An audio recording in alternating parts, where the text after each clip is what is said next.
Morning guys, I apologise for the likely shitty lighting. The sun hasn't risen yet. It's 7:10 and I'm down at the beach. I'm feeling in a very contemplative mood today. I woke up after like 4 hours and 18 minutes of sleep, unable to get back to sleep at about 10 to 5 in the morning, and strangely I just felt like being productive. So I woke up and had my cold shower, washed my hair and all that sort of stuff. Was reading Man's Search for Meaning, which I have about 25 pages left in. I want to finish it today, definitely, because I've been really bad lately at starting a whole bunch of different books at a different time, at the same time. I need to keep it so I'm only reading one paperback, one ebook, and one audiobook maximum. I say that, but then I started listening to a new audiobook last night. This is the beach right here. There's currently people swimming in the water. It's freaking freezing, so they must be doing some form of cold training, which, if I had have thought of it and have not showered, I would probably be joining them right now. It's definitely something that I'm interested in doing on a regular basis. I live pretty close to the beach, and I have a parking permit and stuff like that, so I can come down here and park without having to pay for a ticket. So it is definitely something I should do more often.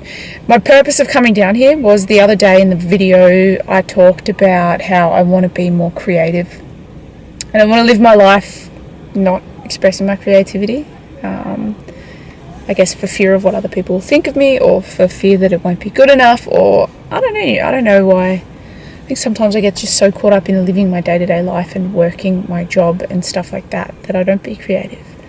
And I don't want to fall into that trap anymore, so I'm not going to.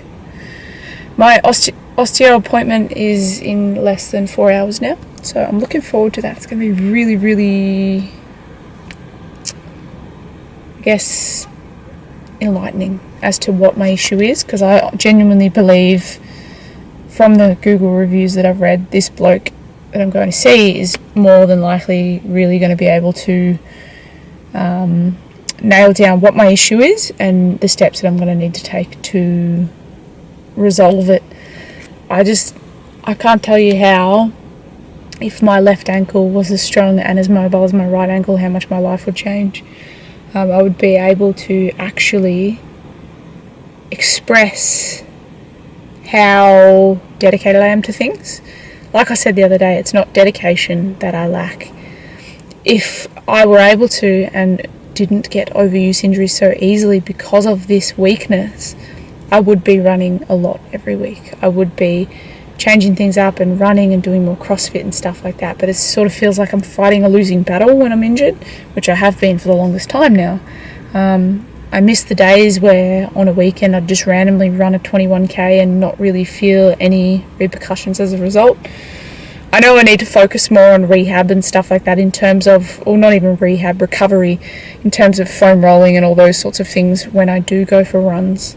But yeah, like I said, I'm feeling very contemplative. I just want to make the most of my 6 days off, really read a lot, make a lot of changes, keep doing my Coursera, the Science of Wellbeing course, and I also want to continue doing Charisma on Command, which I was doing for a little while there. I'm also reading that book. But yeah, it's just a lot of good stuff that teaches me ways that make me feel better about my life and make me feel more productive and make me feel as though I will achieve more if I just continue to implement these things. There's so many things I want to do with my life that I don't do out of fear of what other people think. There's so many things they've been in I decided to time them to see how long they would stay in. I wonder if they're staying in for a set amount of time, or if they're just staying until they can't take it anymore, but they've been in for 9 minutes and 15 seconds. But yeah, so many things I don't do on a regular basis, so many things that I put off, so many things that I say I'm going to do and then don't do, and all those sorts of things, and that shit has to stop. Like, I know I'm not even halfway through my life yet, or I would hope anyway, so I've still got a long time, but you could spend so many years saying, oh, tomorrow, next time, I'll do it soon, that sort of stuff. I'm going to be blurry AF in this video, but it's more about the content as opposed to having sharp focus. You can spend so much of your life just willing it away and just living day to day and not being mindful And it's a fine balance between focusing too much on the future and not living enough in the present. I think that if you can strike a balance, that's probably one of the most fulfilling and the best ways to live. I want to be future focused in the sense that I'm motivated to achieve my goals so that I take action, but I also want to be present focused in the sense that I know that from all the books I've read and all the things that I've learned over the past 18 months of working aggressively on self-development, aggressively, I like that term for self-development, I know that, and I lost my train of thought. Boom. Yeah, no, one of the major things I've learned is that true fulfillment and happiness comes from enjoying the little things in life and for focusing on the moment. For instance, I'm feeling really happy and calm and content this morning, and I've been feeling a bit off for the past week or so over my night shift. And I think the reason that I'm feeling so happy and calm and content right now is because this morning I've just been focusing on the moment. Had my shower, I relaxed, I read, I've come down to the beach, and before I film this, I've just been listening to the waves and watching these people swim and thinking about life and all of the opportunities that I have living in such a fantastic country. Life is really good, and I can make it even better every day by the actions that I choose to make. And that's why I'm grateful that I've chosen to book in and start working on my issue, because I want to be able to run like these people that I'm seeing run along the beach without pain, without fear of getting overuse injuries. But yeah, I'm just super excited, feeling really good. I'll probably film more today, I would hope anyway. Talia and I will be doing a lot of hanging out, I would imagine. I don't know what we're going to do, but I'm going to enjoy my day and it's going to be incredible. And I'm very excited to just live it and to have fun and to live in the moment.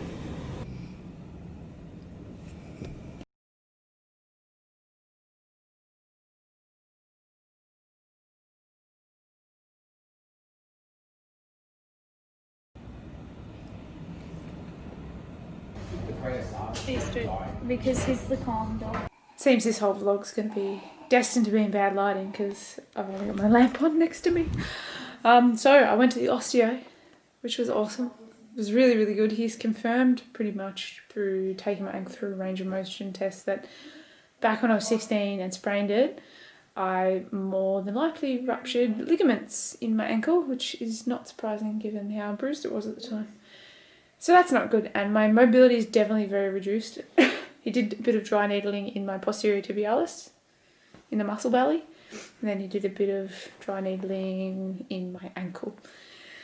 Then he took me through a whole bunch of range of motion tests and then taught me some strategies for rehabbing it and for strengthening the muscles around it. He pretty much said, once you've ruptured ligaments, there's nothing you can do about it. They're done, they're torn, that's how it is.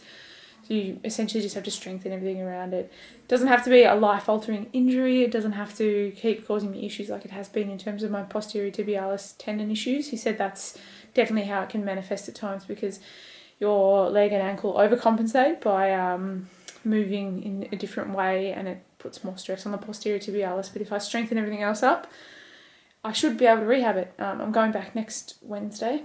So it was $110 today. I think it's $90 for a half an hour session next Wednesday, which is crazy expensive.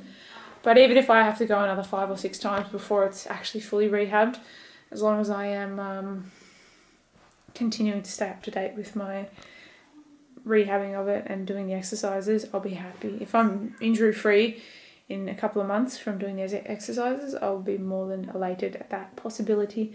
Anyway, I told Talia about how I saw people in the beach water in the morning this morning, and she's interested in going with me tomorrow to go in the water. So let's see how we go with that. That should be fun. And yeah, that's all I have to say for today. It was a really good first day of leave. I stayed up all the way from 10 to 5 in the morning till like 4 p.m. and then 3 p.m, 3:30 maybe, and slept till like 5:30. I was cooked, and when I woke up from that nap, I was just absolutely extremely like dead. I was like, what the fuck? I couldn't even open my eyes barely. Oh my god, I got to go out. You probably saw the clip. I got to go out and have smashed avocado at a cafe. It's crazy. I went so long without it, and it was so good to go. I've got my 10,000 steps for the day, over 10,000 steps, did my meditation and my rehab movement mobility. Feeling good, feeling happy, feeling positive. I'm going to read a little bit before bed. I didn't finish Man's Search for Meaning like I wanted to, but I'm getting closer and closer with every page I read. Thanks for watching. Hope you're doing well. Take care, and I'll see you tomorrow.